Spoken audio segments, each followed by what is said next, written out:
Terima kasih pemirsa, Anda masih bersama kami di MNC News Now. Pemerintah memutuskan melarang ekspor bahan baku minyak goreng dan produk jadinya mulai 28 April mendatang.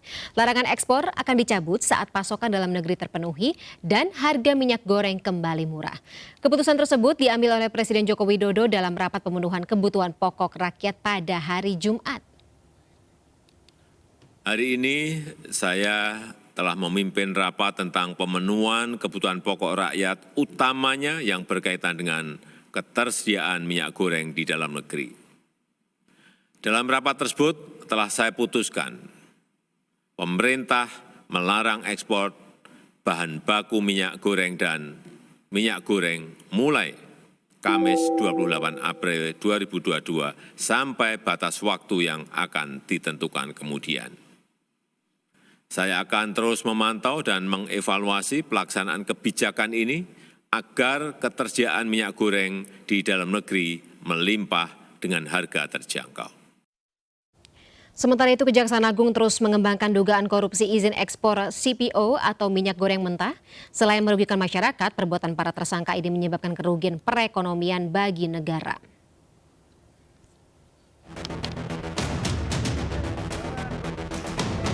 Kejaksaan Agung terus mengembangkan kasus dugaan korupsi izin ekspor minyak goreng.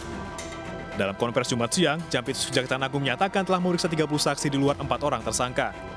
Jadi progresnya itu sudah 30 orang saksi, ada beberapa tempat kita geledah, ada 10 tempat sudah kita lakukan penggeledahan untuk memperoleh alat bukti lain. Dokumen juga sudah sekitar 650, dan terutama penyidik sekarang sedang konsentrasi di barang bukti elektronik. Ya, BBE inilah akan memperkuat bagaimana kerjasama antara para tersangka. Sebelumnya, Kejaksaan Agung berhasil mengungkap mafia minyak goreng dengan menetapkan 4 tersangka dugaan korupsi pemberian fasilitas ekspor CPO atau minyak sawit mentah. 1 orang tersangka merupakan Dirjen Perdagangan Luar Negeri Kemendak, sementara 3 tersangka lain merupakan pihak swasta. Salah satu perbuatan tersangka yang diduga melanggar hukum adalah dikeluarkannya persetujuan ekspor kepada eksportir yang seharusnya ditolak izinnya karena tidak memenuhi syarat. Untuk itu, kami telah melakukan penyidikan dan telah ditemukan indikasi kuat bahwa perbuatan tidak pidana korupsi terkait pemberian persetujuan ekspor minyak goreng telah membuat masyarakat luas, khususnya masyarakat kecil, menjadi susah karena harus mengantri dan juga langkanya minyak goreng tersebut. Selain merugikan masyarakat, perbuatan para tersangka menyebabkan kerugian ekonomi negara dan mengakibatkan kemahalan serta kelangkaan minyak goreng.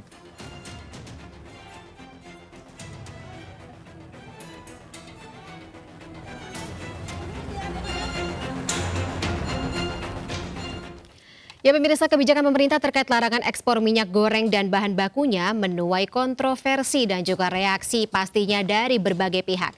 Sebagian menilai keputusan pemerintah ini akan efektif meski tidak akan berpengaruh besar terkait penurunan harga dari minyak goreng. Namun bagaimana dengan nasib pelaku industri sawit kecil atau perseorangan yang tidak mampu menyimpan hasil panen terlalu lama? Telah bergabung bersama kami hari ini melalui sambungan Zoom Peter Abdullah selaku Direktur Riset Core Indonesia. Baik, selamat sore Pak Peter. Kami juga nanti masih akan menunggu karena akan ada yang juga bergabung bersama kami via studio. Di studio hadir juga anggota Komisi 6 DPR Republik Indonesia fraksi PDI Perjuangan Pak Dendi Yefri Sitorus. Tapi kami atau saya ke Pak Peter terlebih dahulu. Pak Peter, sudah mendengar pernyataan resmi dari Pak Presiden kemarin terkait dengan beliau melarang pemerintah atau seluruh katakanlah jajarannya ini untuk melakukan ekspor minyak goreng ke manapun ke luar negeri dari luar Indonesia. Apakah menurut Pak Peter kebijakan ini dinilai tepat timingnya atau dinilai tepat memang untuk menurunkan katakanlah menyelesaikan solusi atau menyelesaikan masalah terkait dengan pengadaan minyak goreng yang ada di Indonesia saat ini? Ya Mbak, saya kira sangat disayangkan ya kebijakan ini ya. Karena kebijakan ini terkesan sangat terburu-buru, kurang didasarkan kepada pertimbangan yang benar-benar matang ya. Karena kan minyak goreng itu adalah salah satu dari bahan pokok yang dibutuhkan oleh masyarakat, khususnya di tengah kondisi kita menjelang Lebaran sekarang ini ya. Dan pemerintah sebenarnya tidak mungkin untuk bisa ya mengatasi permasalahan semua bahan pokok ya. Kita tahu di tengah menjelang Lebaran saat ini semua bahan pokok itu hampir semua ya itu mengalami kenaikan ya. Dan permasalahan minyak goreng ini sudah cukup lama dan pemerintah juga kebijakan yang diambil oleh pemerintah itu terkesan maju mundur ya, mulai dari penetapan HET, kemudian memberikan subsidi minyak goreng curah, kemudian ada bantuan langsung tunai minyak goreng. Sekarang mendadak pemerintah kemudian mengambil kebijakan melarang sepenuhnya ya terhadap barang-barang bahan baku minyak goreng dan termasuk minyak gorengannya sendiri semua. Dan ini benar-benar saya kira akan berdampak besar terhadap industri minyak goreng kita, industri CPO maupun minyak goreng kita, dan implikasinya sangat luas ya. Nah, ini yang saya kira tidak cukup dipertimbangkan di dalam pengambilan kebijakan ini, implikasi-implikasi termasuk implikasi kepada industri dan juga para petani sawit nantinya. Oke, berarti kurang tepat sasaran bisa dibilang seperti itu ya Pak Peter. Bagaimana dari kacamata Komisi 6 DPR Republik Indonesia? Saat ini seperti sudah saya katakan tadi sudah bergabung bersama kami di studio MNC News sore hari ini Bapak Dedi Yefri Sitorus selaku anggota Komisi 6 DPR Republik Indonesia fraksi PD Perjuangan. Selamat sore Pak Dedi. Sore Mbak. Baik, kalau tadi Pak Dedi mendengar Pak Peter dari KOR mengatakan bahwa kebijakan pemerintah saat ini dinilai kurang tepat, timing dan juga tadi tepat sasarannya. Kalau dari kacamata Komisi 6 DPR seperti apa Pak? Pertama sebenarnya kita harus katakan bahwa pemerintah sudah melakukan segala upaya yang dimungkinkan untuk memastikan kecukupan pasokan maupun harga yang terjangkau bagi masyarakat. Tetapi kita melihat bahwa ada banyak hal. Yang pertama tidak ada kerjasama yang baik dengan para pelaku usaha. Pelaku usaha itu mulai dari pemasok CPO, produsen minyak goreng hingga distributor. Makanya suara sumbang juga lebih banyak muncul dari pengusaha seperti itu ya Pak? Ya pasti ya, karena mereka merasa terganggu. Apa permasalahan dengan mereka ini? Saya kira mereka tidak mau berbagi dengan pemerintah, berbagi dengan masyarakat, meskipun pemerintah sudah melakukan berbagai cara untuk bagaimana supaya pasokan dalam negeri dan harganya itu terjangkau gitu ya.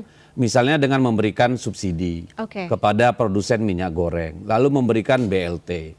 Tetapi kan sejauh ini belum berhasil mengatasi masalah. Kita lihat sebenarnya Kementerian Perdagangan sudah melakukan hal yang baik dan benar dengan melakukan DMO, Domestic Market Obligation, dan DPO, bahkan HET. Ya, itu sudah cara yang benar. Tetapi kemudian terjadi persoalan karena pelaku industri kurang kooperatif. Kurang kooperatifnya kenapa? Ketika ditetapkan DMO, DPO, dan HET, mereka merasa bahwa itu mengurangi keuntungan yang ada, yang mereka berpotensi dapatkan karena di luar negeri harganya lagi melonjak tinggi sekali akibat gitu ya. Perang Rusia Ukraina juga ya Pak. Jadi ketika DMO, DPO, HET diperlakukan, banyak yang menahan barangnya, ya. Banyak yang menahan barangnya, lalu di tingkat distributor banyak juga yang menimbun, bahkan sebagian diseludupkan ke luar negeri. Ambil contoh hasil DMO kita itu ada 500 juta liter, tetapi 430 juta liternya itu diseludupkan ke luar negeri. Itu disampaikan sendiri oleh Menteri Perdagangan. Dan tidak berkoordinasi dengan pemerintah. Oh tidak, entah bagaimanalah caranya mereka bisa keluar, ya. Ini jadi sebenarnya Presiden sudah lama memberikan waktu, ya, dengan berbagai cara dicoba dengan Kemendak, tidak juga kooperatif, tidak juga berhasil, lalu diubah menjadi penyaluran lewat Kementerian Perindustrian. Ya, itu pun juga masih gagal memenuhi. Secara tidak langsung, mohon maaf saya potong, larangan ekspor ini juga jadi salah satu bentuk atau salah satu imbas dari tadi miskoordinasi antara pemerintah juga dengan pengusaha. Ini bukan soal miskoordinasi, tidak adanya kesepemahaman. Ya karena sebenarnya saya melihat begini, negara kan diperintahkan oleh undang-undang untuk menyediakan bahan pokok penting bagi rakyat. Seperti minyak goreng itu ada di dalam Undang-Undang Nomor 7 tahun 2014, ada dalam Undang-Undang Pangan, gitu ya. Nah, ketika pemerintah menerapkan kebijakan, seharusnya pengusaha juga ikut bekerja sama. Kenapa? Karena kalau dengan DMO 20% saja sebenarnya maka pengusaha baik CPO maupun sawit minyak goreng itu tetap masih mendapatkan profit. Oke. Tetapi kan mereka tidak mau sharing the pain dengan pemerintah. Bahkan pemerintah harus memberikan subsidi kepada pengusaha minyak goreng, ya, CPO-nya, lalu kepada rakyat gitu. Nah, inilah sebenarnya yang membuat jengkel, ya, sehingga akhirnya Presiden setelah memberikan waktu persoalan minyak goreng diatasi lewat Kemenperin, tapi gagal juga. Akhirnya Presiden mengeluarkan keputusan yang drastis. Oke. Nah, ini yang sebenarnya asal mulanya. Jadi saya berharap ke depan ini ya ayo kerjasama bareng-bareng lah. Toh dengan mengikuti DMO, DPO dan HET gitu ya, itu tidak merugikan pengusaha. Kata siapa rugi? Cuma profitnya tidak semaksimal yang mereka harapkan.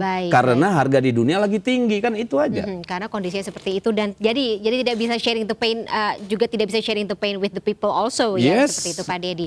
Pak Peter, mungkin tadi juga sudah mendengar pernyataan dari anggota Komisi 6 DPR Republik Indonesia Pak Dedi. Apakah Bapak setuju bahwa memang salah satu ketidaksepahaman antara pihak pengusaha dan juga pihak pemerintah ini menjadi salah satu dalang di balik larangan ekspor oleh pemerintah saat ini? Ya, yang terlihat oleh kita ya memang adalah kebijakan terakhir ini adalah semacam hukuman kepada para pengusaha. Ya. Kalau kita lihat ya DMO itu hanya 20%. Sekarang ini benar-benar dilarang 100%. Itu kan berarti kan benar-benar pukulan kepada para pengusaha. Ya. Jadi saya melihat apa yang disampaikan oleh Pak Dedi tadi, saya bisa pahami kekecewaan, kemarahan dari pemerintah terhadap pengusaha yang dianggap tidak cukup bekerja sama ya dengan pemerintah di dalam upaya untuk menanggulangi permasalahan minyak goreng ini. Tetapi kebijakan yang diambil saya kira bisa overkill ya. Ini menghukum pengusaha, tetapi yang kena bisa banyak pihak ini. Nah itu yang saya maksudkan bahwasanya kebijakan ini terlalu terburu-buru ya dan implikasinya banyak ya. Itu yang menurut saya yang harus dipertimbangkan oleh pemerintah. Nah, kalau misalnya ketakutan dari implikasi tersebut adalah merugikan pengusaha, apakah menurut Pak Dedi betul seperti itu? Karena memang banyak sekali suara sumbang atau banyak sekali ketidaksetujuan dari pengusaha.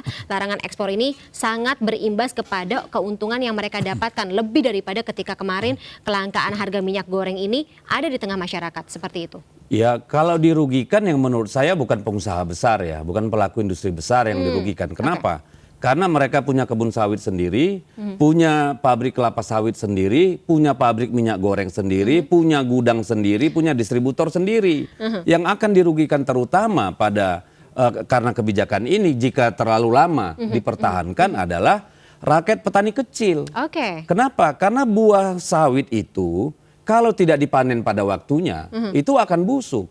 Kalau sudah dipanen, tidak segera diangkut dan diolah ke pabrik kelapa sawit, juga akan busuk. Jadi bumerang dong Pak Dedi. Jadi bumerang, makanya juga menjadi problem ini kepada katakanlah pengusaha sawit menengah ke bawah. Yang punya lahan tidak punya pabrik kelapa sawit, sama. Mau dilempar kemana? Karena pabrik kelapa sawit juga punya tempat storage penyimpanan yang terbatas. Nah ini akibatnya yang paling utama, paling cepat merasakan itu petani yang di bawah. Dan pengusaha sawit kecil gitu loh. Kalau yang besar-besar ini saya kira dia bisa bertahan 2-3 bulan. Tetapi sawit rakyat dalam 2 minggu dia sudah akan keteteran. Baik. Tapi kenapa, misalnya pertanyaan ini adalah kenapa larangan atau kebijakan ini diambil, apakah sebelumnya juga tidak berdiskusi lebih lanjut dengan Komisi 6 DPR Pak? Tapi tahan dulu Pak Dedi, mungkin jawabannya akan kita dengarkan lebih lanjut dalam elaborasi bersama Pak Dedi Yefri Sitorus dan juga Pak Peter Abdullah. Tetap bersama kami pemirsa di MNC News Now.